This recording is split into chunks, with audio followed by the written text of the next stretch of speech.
Hello, I'm Natalie Zett, and welcome to Flower in the River.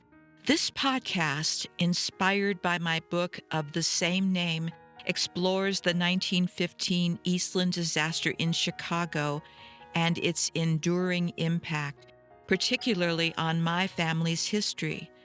We'll explore the intertwining narratives of others impacted by this tragedy as well, and we'll dive into writing and genealogy and uncover the surprising supernatural elements that surface in family history research.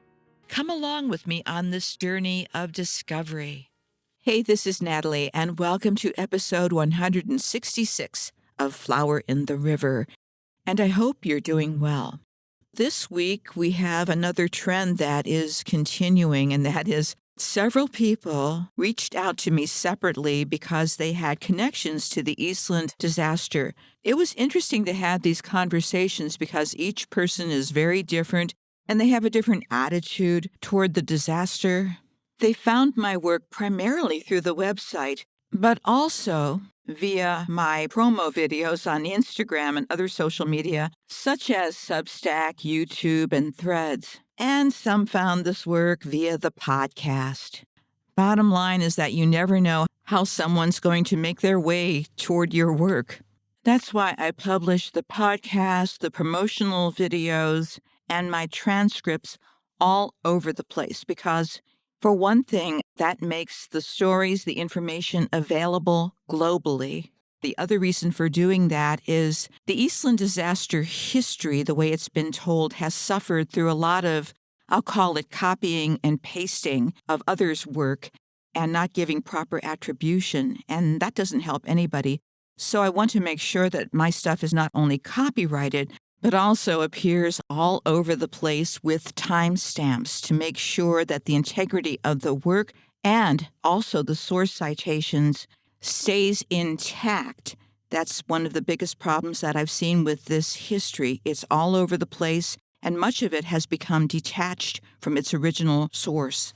And I do this not just because it's my work, which I do value, but because it's these people's history, and I don't want that paraphrased or used in a way that separates it from its actual history and context.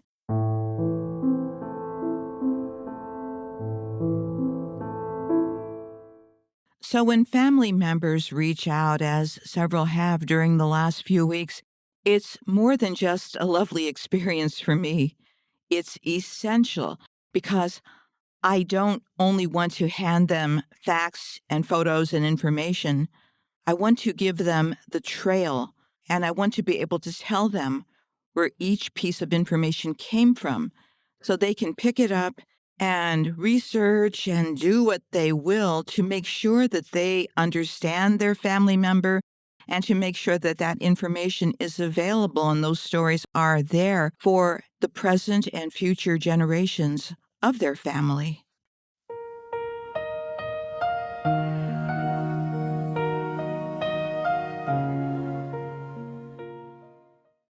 So today we are going to return and get to know another Eastland survivor who I profiled in episode 162 that was dropped on April 15th, 2026.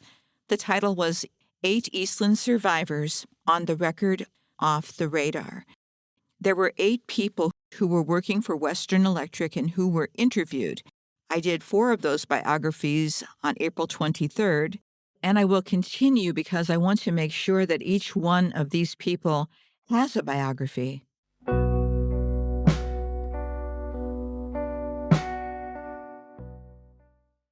For this week, I will share the biography of Charles Borvansky or Borvansky. Yes, he spelled his name 2 different ways. As I was researching, hoping to get more biographical information about Charles Borvansky, I located this article, and it's another treasure trove, by the way. It includes an interview with Charles and with his friend, Frank Terdina, and they were both featured in that 1935 article that I shared with you a couple of weeks ago. However, this article from 1940 contains a lot of new material, and I have the feeling that no one has probably seen this since it was published. So I will share that article first, and then we will return to Charles' biography. This article is from the Cicero Life, and they have an address on the masthead, and that is 5304 West 25th Street, Cicero, Illinois. Tagline, in every home, each Sunday, Wednesday, and Friday. The date of this article is Wednesday, July 24th, 1940. Headline, it's the 25th anniversary of Eastland disaster. The author is George Stanky, and I want to tell you right now that part of the article is blurred and blacked out.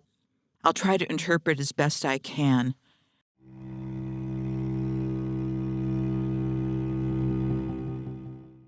Cicero and Berwyn were plunged into deepest mourning 25 years ago today when one of the world's greatest steamship disasters, the capsizing of the excursion vessel Eastland in the Chicago River, took the lives of 166 West suburbanites, a total of 812 persons, set for a picnic trip to Michigan City, died in the catastrophe.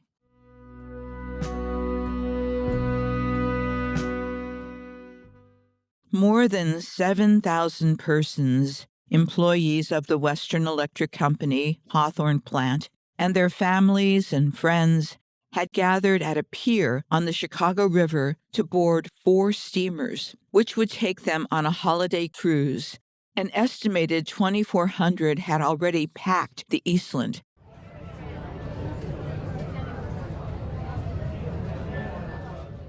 And while gangplanks were being pulled up and ropes cast off, the crowds yet on the pier were terrified to see the ship list, right itself, and then slowly tip and capsize. What had been merry cheers a moment before became screams of horror as the vessel turned over on its side and the passengers were thrown from the decks into the water or were caught in the boat's superstructure and carried beneath the surface. Men, women, and children clung to the upper side of the boat until they lost their hold and slipped into the river, many drowning before rescuers on the shore could reach them.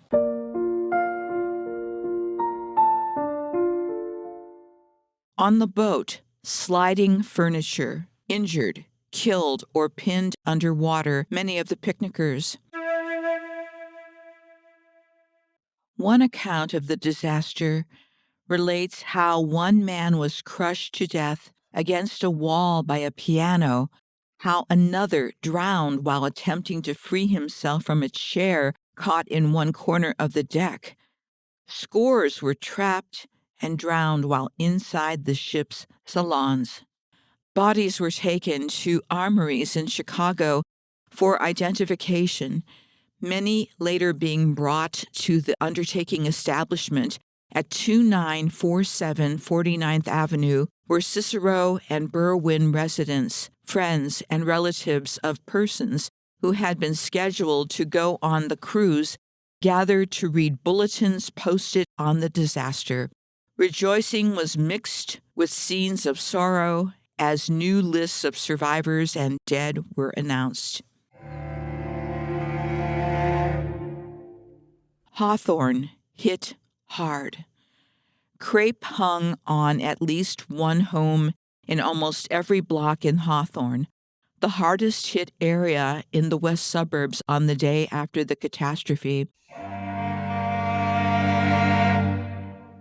July 28th, set by the Cicero Town Board as a funeral day, saw dozens of hearses, followed by cortèges of carriages, file slowly through the town.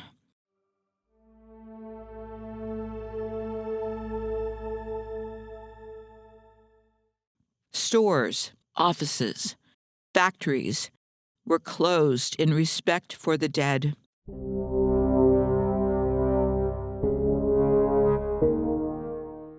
This reporter's mother and father had the experience of being shoved off the gangplank onto the dock by boat attendants just as the vessel began to sway at its moorings.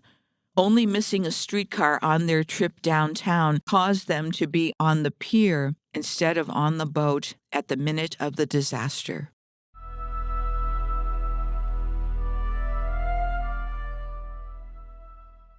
Other local residents who narrowly escaped death in the tragic accident were Frank Terdina, 3727 Wesley Avenue, now president of Berwyn Playground and Recreation Commission, and Charles Borvansky, 1936 Grove Avenue, who were on the second deck of the vessel when it capsized.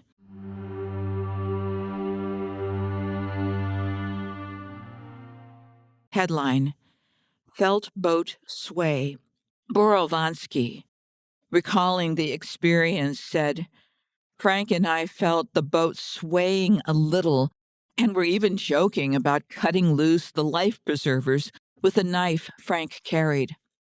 Suddenly, the deck started to tilt toward the river, and I knew it was no joke. I saw several girls jump into the water from the lower deck, and a few seconds later, I was in the water with people swimming all around me. It all happened so fast, I couldn't quite understand the tragedy that had happened at first.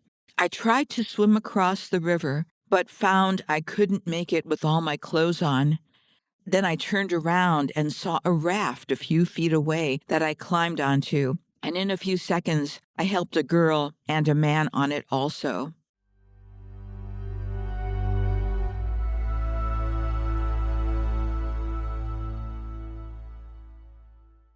Headline: Thought of new suit.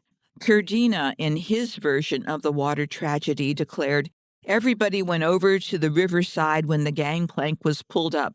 Suddenly, the boat started to keel over. Borvansky yelled at me to jump, but I said, hell no, I've got a new suit of clothes on. I won't jump. But in a few seconds, I was all alone on the deck, and into the water I jumped. I got caught in the ropes on the mast, and how I got loose, I don't know. But I finally came up. I was afraid the boilers would explode if I went near the boat, so I stayed back, and a tugboat picked me up. I guess I helped about 16 people out of the water. Then I went home on the train. The conductor looked at my clothes and let me ride free, and back to my wife and family, who luckily had not gone along.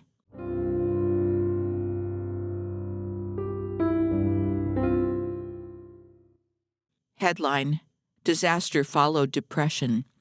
The disaster came shortly after business depression, during which many employees of the Western Electric Company had been working only part-time and had just recently been put back on full-time. To aid in combating the financial distress caused by the deaths of many family wage earners, Western Electric firm set up a $100,000 relief fund. The Cicero Town Board voted $2,000 for relief, and a $300,000 fund was raised by private subscriptions throughout the state.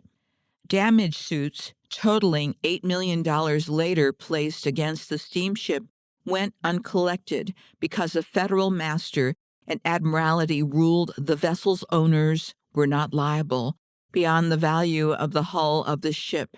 6 indictments returned against Harry Pedersen, captain of the Eastland, and other officials of the company got no farther than a hearing before a federal judge who ruled that since the ship was tied up at a dock in the Chicago River, the case was out of jurisdiction of the federal government. The salvaged Eastland was later sold to the United States Naval Reserve for $42,000 and was rebuilt to become the Wilmette.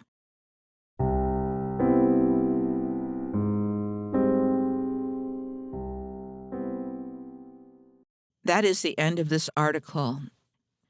So as mentioned, I shared the overall interviews from 1935, and then I followed up with 4 individual biographies, and I still have 4 more biographies to go. But the one I wanted to focus in on today is Charles Borvansky, or Borvansky, who was featured along with his friend Frank Terdina in the 1935 article in The Life, and now again in the 1940 article in the Cicero Life. My search for Charles Borvansky led me to this 1940 article, but within it, there's so much going on that I want to review that first before going into Charles' bio. Here's what stood out for me. Even though this article is short, it's packed with information. I mean, new names and stories that aren't recorded on any other Eastland platform, so these people, too, were at risk of being lost. These stories are special because they're insider accounts. They're told by people who witnessed, who survived, who worked, and who lived near the Hawthorne plant of Western Electric. And their families and their neighborhoods experienced the loss in an extremely visceral way. And they also provide a very intimate backstory, details that only people who lived and worked in that area for years would know. This is priceless in terms of the history, and I am so glad to have discovered it. Thanks to my searching for Charles Borvansky, we have this information now. And this article, like so many other articles, has been there for decades but was never picked up and carried forward. There were a number of people mentioned in this article whose names don't appear in any recent retellings of the story of the Eastland disaster, such as the parents of the author, George Stenke. And as I've shared previously, Charles Borvansky's name is left out of any survivor accounts. And there was also the undertaker and his establishment. The name was not given in this article, but it was easy to locate because they provided an address, and that would be Albert Zamansky. According to the census, he was an undertaker from at least 1910, and he took care of several people who perished on the Eastland.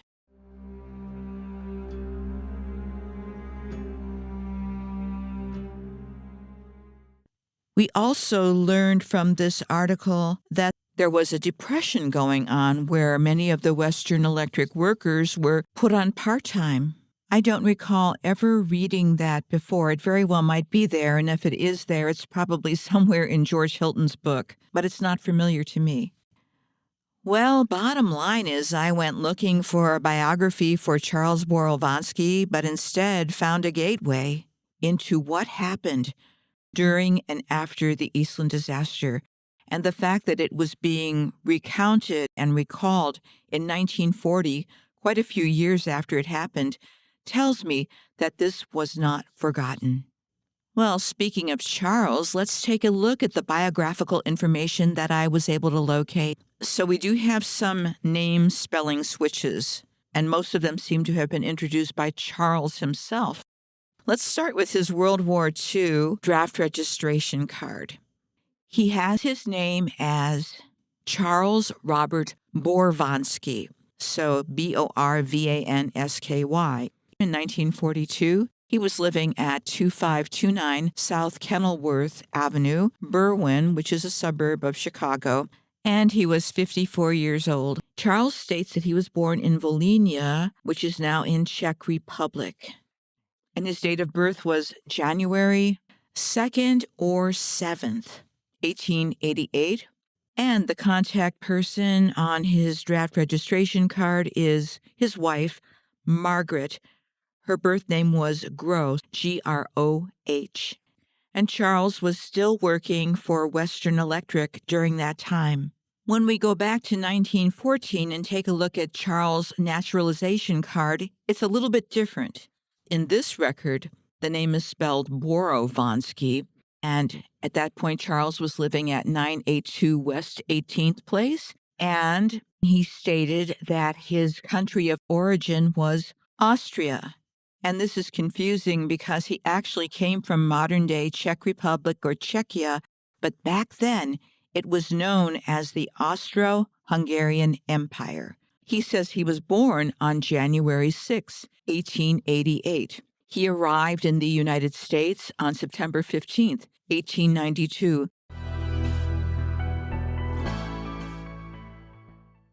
This is a great example of the types of things that you run into while doing genealogy. Different names, different dates of birth, different places of birth. I've run into that a fair amount with my own family, so I'm no stranger to this. And I was able to locate a transcript of Charles' death record. I wish I could find the original, but this is what I have. In this record, his name is Charles Borvansky. They have Charles' birth date as January 8th, 1888, birthplace, Czechoslovakia. Death date, December 21st, 1950. Claim date, this is for Social Security, January 10th, 1951. Name listed as Charles Borvansky is what it says in the notes. And he was 62 years old when he died. And I'm guessing that he worked at Western Electric the entire time and retired from there. Right now, I cannot locate a death notice or obituary for Charles. However, I was able to locate the obituary for his wife, Margaret, and his daughter, Violet.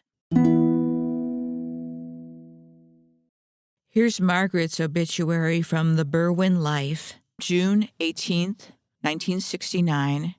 Margaret Borvansky, 80, of 2529 Kenilworth Avenue, a community resident for 42 years, died yesterday at Fairfax Convalescent Center, 3601 Harlem Avenue, after a short illness. Services will be held tomorrow at 1 p.m. at the George Schubert Funeral Chapel, 6616 Cermak Road, with the Reverend Victor Fenton of Good Shepherd Lutheran Church officiating. Interment will be in Bohemian National Cemetery. She is survived by her daughter, Violet, and several cousins.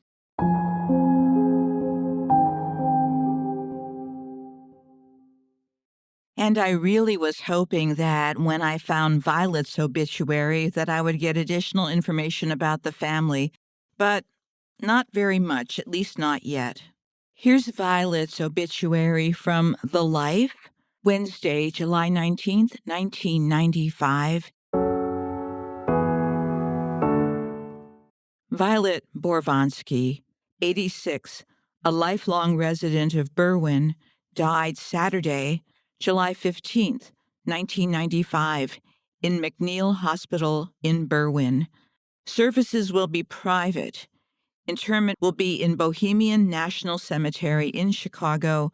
Arrangements were by H. Marek and Sons Funeral Home in Berwyn. Mrs. Borvansky was a homemaker. Survivors include cousins. That's the end of the obituary.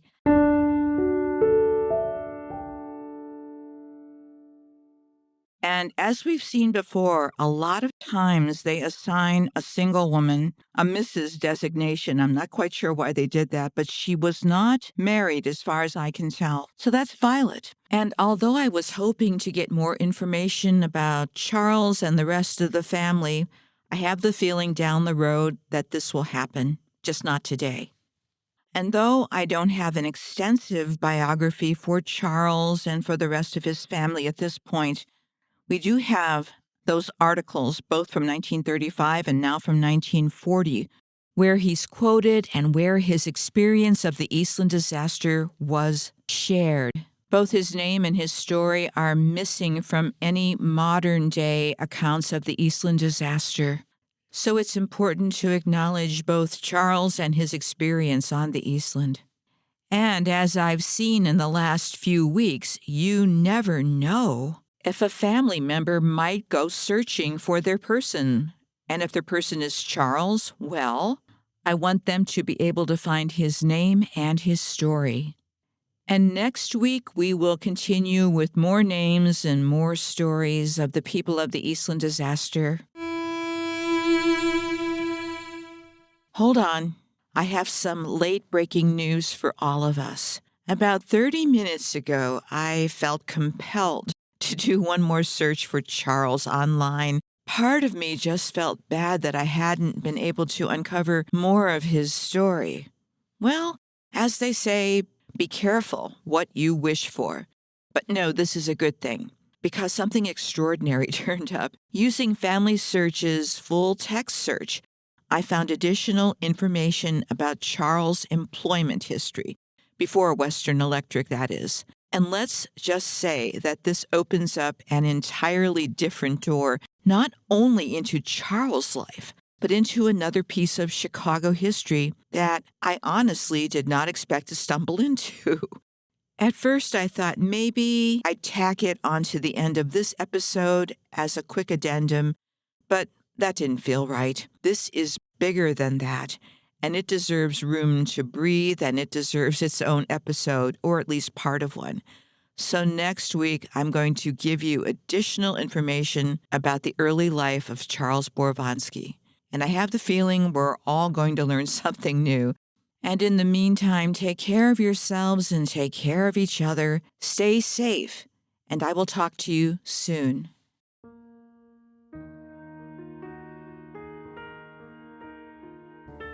Hey, that's it for this episode, and thanks for coming along for the ride. Please subscribe or follow so you can keep up with all the episodes. And for more information, please go to my website. That's www.flowerintheriver.com. I hope you'll consider buying my book, available as audiobook, ebook, paperback, and hardcover, because I still owe people money. And that's my running joke. But the one thing I'm serious about is that this podcast and my book are dedicated to the memory of all who experienced the Eastland disaster of 1915. Goodbye for now.